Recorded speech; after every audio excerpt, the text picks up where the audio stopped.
Greetings, owners of fine luxury cardboard rectangles. We are here today to talk about Brawl. We're going to talk about why it failed and why it has a better chance of success this time around, about 16 months after it was originally conceived and delivered unto the public. Because unfortunately, things weren't done properly the first time, and that led to Brawl actually failing and flailing out. So the first thing I want to do is actually cover what the Brawl format is so that we're all on the same page. So when it comes to Brawl, you build a 60 card deck. This deck is focused around a particular commander of your choice. You can choose any legendary creature, you can choose any planeswalker, either or. Those are your choices for your commander. Now, all of the cards in your deck do have to come from standard specifically. This is a standard format. Well, it's a standard variant format. So all your decks have to come from standard, and all the cards that go in your deck have to follow a couple of rules. One of the rules is that you're only allowed to play with one copy of any given card, except basic lands. Obviously, you can use as many copies of different basic lands as you want, but any other card you can only have one copy of in your deck, and additionally to that, it has to match your commander's color identity. And you determine the color identity of a commander by looking at all the mana symbols that appear on that card, either in the casting cost or in the text box. So if you were using Teferi, right, then your colors would be white and blue, and that would mean your color identity is white and blue. If you were using that crazy, funky artifact creature Golos from the new Core 2020 set, that actually has all 5 mana colors in its text box, which means even though it's a colorless artifact, it actually does have a color identity of all 5 colors. Now, your color identity matters because it determines what cards you're allowed to put into your deck. All cards you put into your deck have to match your commander's color identity. That's one of the specific rules that guides deck construction. And some of these restrictions lead to very interesting decks where you have a scenario where if you're building a 60 card deck and you're going to go with the normal 24, 25 lands, that means you're going to be playing with 35 different cards, right? You're going to have 35 different cards plus your commander to bring it up to like 36, add in 24 lands, and you got your 60 card deck. But either way, you're going to be playing with 35 different cards. Now, this varies a lot from regular standard decks because when you play regular standard, you're using up to 4 copies of given cards. And if you only have 36 different card slots available in your deck except for lands, and you're playing with the most redundancy possible, you're going to have 4 copies of each card, which means you're only playing with 9 different cards, right? Because you're playing with 4 copies of each of those cards. It makes a significant difference in the variance between what would go into a Brawl deck and a standard deck. Brawl is sort of like a standard commander in a way. You can view it as standard commander. You can view it as standard singleton with a little bit of extra rules action going on. They don't have any special rules about damage done by commanders or other things like that that comes along with Commander. It basically plays essentially as normal Magic. They're pushing it as a multiplayer format, but they're also pushing it as a 1 versus 1 format. This is something we'll get into a little further in the video. So there's multiple ways that this can be played, and you will have differing life totals depending on which of the 2 ways you choose to play it. So that's really the only difference to aside from deck construction when it comes to this format. There's not a lot of wild, crazy rules. It's just pick your commander, build around your commander's color identity, don't put more than 1 copy of any given card in your deck, and you're good to go.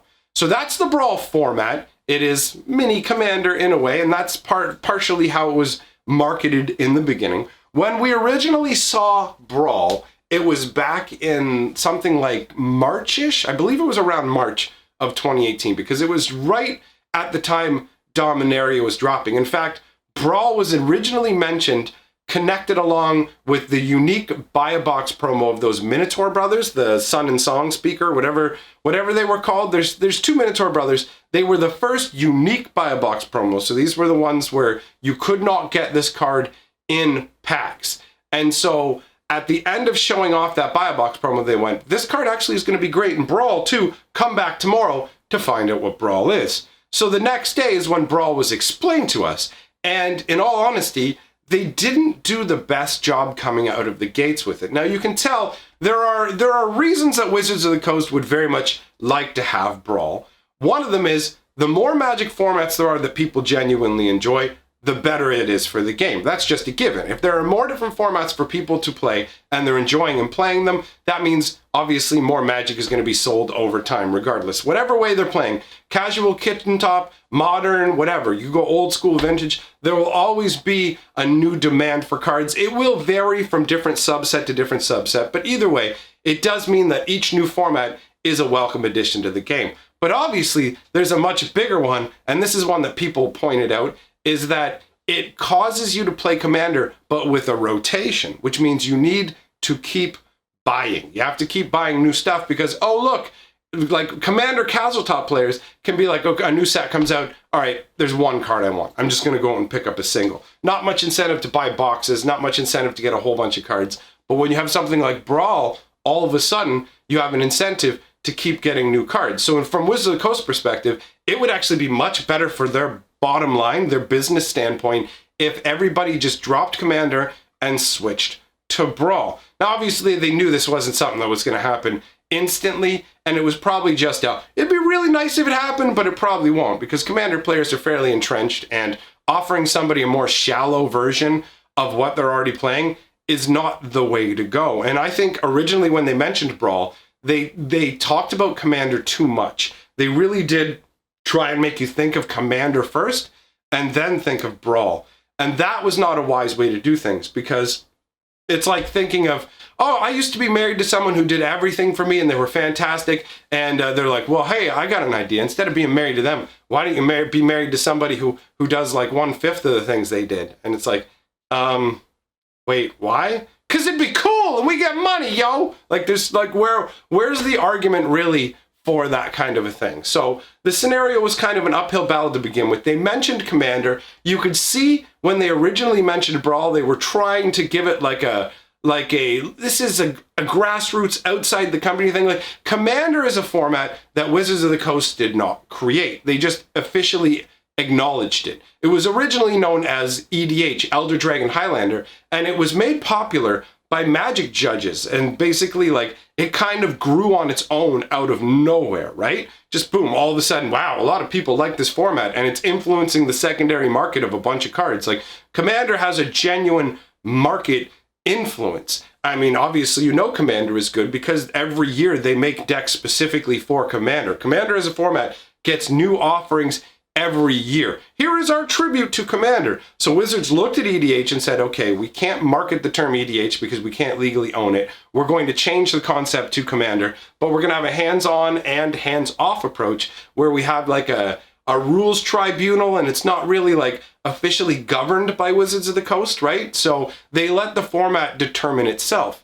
So I believe what they were trying to do back then with Brawl was make it seem like Commander was conceived in a similar way, because they said that how Brawl started out was that someone who worked at Wizards of the Coast developed it on his own, playing with his friends or whatever, and they just kind of found out about this format that he played, and then they tried it internally, and a whole bunch of people enjoyed it internally in the company, and they decided, you know what, we're going to make this a format. So that to me seems like an attempt to be like, check it out, it's like Commander. We didn't really make it, somebody else did. We just kind of taken it and loving it, the same way that Commander was like built in that grassroots sort of everybody's chilling and it's popularly created as opposed to a product that's marketed to us. So you've got a scenario where they come out with this kind of marketing where they're saying, okay, this is the angle we're coming from.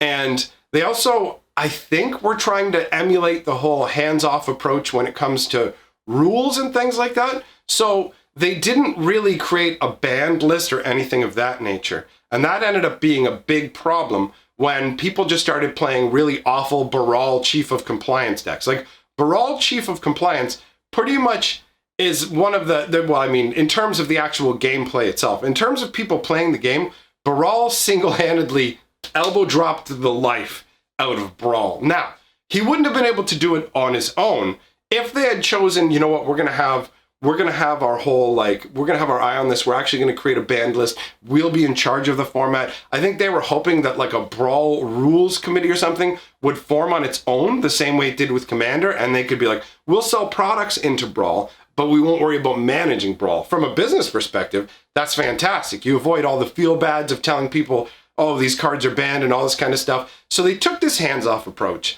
and they also had no Brawl products available. The only thing you could even possibly think of related to Brawl as a product was the Buy a Box promo. The Buy a Box promo Legendary Minotaur, they said, this would be great in Brawl. They didn't say we created this for Brawl. They said this would be great for Brawl. Brawl also happened to come out right when Dominaria was coming out, and Dominaria has a Legendary Matters theme, where every single pack has a legendary card in it, and the majority of those cards, with the exception of like one enchantment, are all legendary creatures, right? Or maybe 2 legendary enchantments. Either way, almost all the cards in the legendary slot, there's probably a few more exceptions, but the vast majority were legendary creatures, which means they're a natural fit for Brawl, right? But that didn't come across as if they had designed Brawl for Dominaria, and Dominaria for Brawl. It didn't seem like that. It seemed more like they just kind of made Brawl up on the spot as a way to try and get you to buy more packs of Dominaria. It honestly came across as a marketing gimmick. Whether it genuinely was crafted in the idea of this will be a format for real, or if it was just, let's quickly slap together a format, come up with like a good sounding backstory as to why it was created,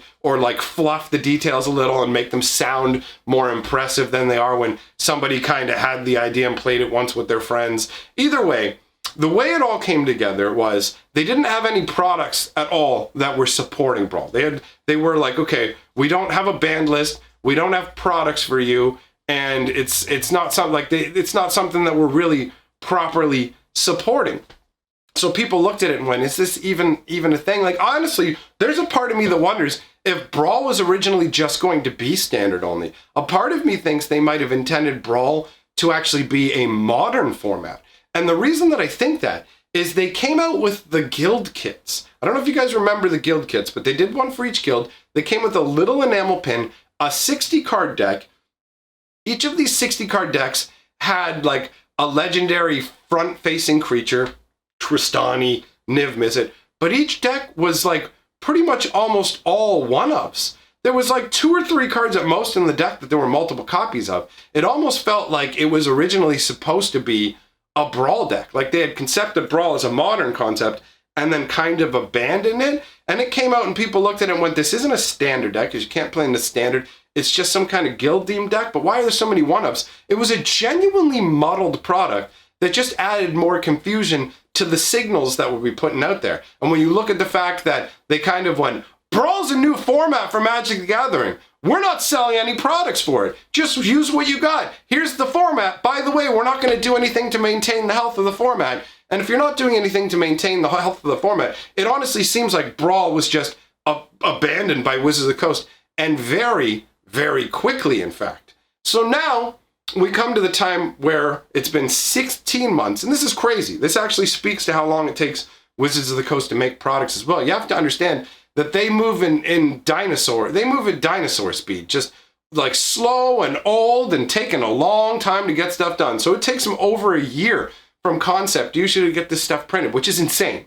It's insane that they're that far out. It's so hard for them to be reactive to things as a company that way. But anyhow, we get to the point now where we're actually looking at Brawl re-emerging. They have triumphantly re-announced Brawl and said, okay, we're going to do it. We're bringing Brawl. But this time, they're actually doing it in a way that gives Brawl a lot more success. They have signaled that they will, in fact, actually take stewardship over the format. And that means they will be banning certain cards, going, you can't use this. That's necessary for any format. There is no format in Magic the Gathering that does not need some level of governance, because otherwise they just fall apart into degeneracy. That's how it goes. There's a certain subset of people who just can't help themselves when it comes to playing the dumbest, brokenest stuff around. And I get the appeal. But either way, they've decided, okay, we're going to take stewardship over this product. We're going to be responsible for what's going to be banned in it. On top of that,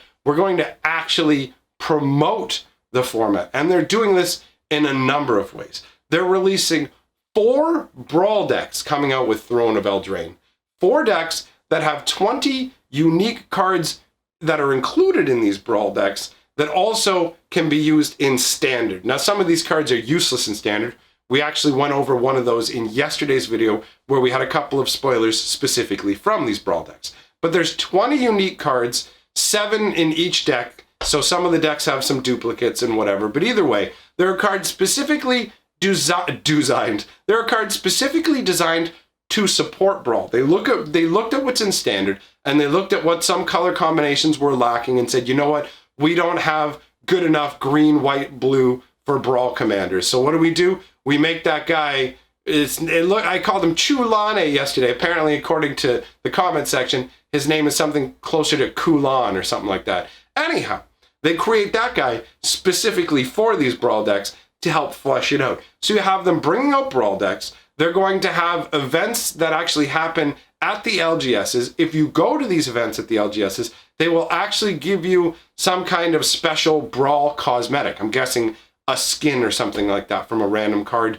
in one of the decks. I don't know exactly what it'll be, but either way, it's little things like that that are excellent improvements, having physical products to support it. Also, they're bringing Brawl into Magic Arena. Previously, they brought it into Magic Online, where of course it was going to be doomed to fail miserably, with no real support for the format and a real lack of variety, because let's be honest, when you're sticking only with the standard cards, you do have a lack of variety. So on MTGO, you have that lack of variety, but the problem is everything else is available. So you're just looking at a tiny drop in the bucket and going, I can play Commander. I can play with so many more cards, and Commander's established. I'm going to have way more fun playing Commander. But on Arena, there is no Commander. This is the closest thing that Arena will get to Commander, barring them coming up with some kind of Brawl historic or historical Brawl format, which, if it gets to the point where people demand a historical Brawl format, then you will know that Brawl has been successful as a format, because it's stuck around enough in standard that people are like, I want more of this. I want more varieties. Give me historical Brawl where I can use some of the older sets on Arena as well. And that could actually play to Wizards' favor as well. Having like a historical Brawl variant still gives you more variation, but the pool is small enough that as new cards come along, people will still have interest. It will cause people to have interest in buying older packs in Magic Arena as well. So Magic Arena is a much better home for Brawl, but there is one problem right now with the whole Arena and paper Magic, and it's that they're focusing on two different things. So the paper product is being pushed as multiplayer, where the Arena version is being pushed as 1 versus 1. This is going to cause some problems. Honestly, they need to have a singular vision for this for it to be most effective. And I think what they should have done is actually just said, you know what, Brawl's actually one-on-one. Brawl is a one-on-one format, and that's what we're going to go with. They have the option of multiplayer or one-on-one. If you go one-on-one, it differentiates itself more from Commander and starts to feel more like an interesting singleton-style variant. Now, that's personal opinion, and that I do have a bias. I don't really like multiplayer games, and not all the clever people are like, 2 people playing Magic's actually multiplayer. Not for the discussion we're having. Multiplayer is 3 players or more, right? So for me, I don't enjoy that style of Magic. So that could be biasing me here. I could be wrong about that not being the best choice. That part is definitely open up to debate. But either way, the fact that they actually are making physical products now, including events that actually will feature it, that sort of thing, combined with making it available on Arena, gives it a much better chance of actually being viable and survivable, as opposed to before, where it's like, we made Brawl, here you go, buy Dominaria and get some Legends, please. Like, it didn't come across before as if they were actually trying to make a format. They were just kind of throwing something out there. It's like, they didn't have a format, they had an idea back then. And now, it feels like they're finally ready to treat it like a format. Will it actually ultimately succeed? I don't know. But it definitely has a much better chance of succeeding now than it did before. Now, I want to give a special shout out to my newest patrons, Jacob Stewart and Hexproof Anarchist. Thank you for supporting my channel, and a big thank you to all my patrons and channel members. We just surpassed 17,000 subscribers, so you know what that means. It's time to move the guild sticker, boys. All right, here we go. Time for Celestia. Time for Celestia to make the move. 17K, baby. 17K. Here we go. All right, so we've got Celestia added in. Then we'll move the next one at 18K. Oh man, that sticker moved pretty fast. It's only been like 2.5 weeks. Feels pretty good. I gotta tell you, feels pretty good. Looking forward to moving the next one. And remember, my friends, we are the 6th color of magic.